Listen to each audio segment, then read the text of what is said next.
చూడండి, గ్రహణం పడుతుందండి ఇవాళ. తెలుసు కదా మనందరికీ గ్రహణం పడుతుందని. చూడండి వీడియోలో చంద్రుడు హాఫ్ మూన్ అయ్యాడు ఇవాళ. చూడండి, ఇది చంద్రగ్రహణం కదా. సో చంద్రుడు సగానికి వచ్చిందండి. ఆల్మోస్ట్ 1 అవర్ అవుతుంది. సో అందుకే ఆఫ్ అయిందండి. చూడండి, మనకు క్లారిటీగా తీసాను వీడియో ఇది. చూడండి, ఆఫ్ పట్టేసింది. ఆఫ్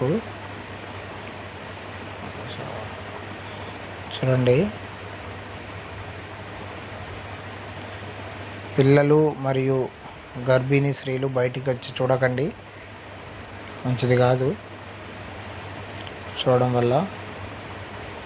కుంభరాశి వాళ్ళు కూడా చూడొద్దంట, జ్యోతిష్యులు చెప్తున్నాడండి.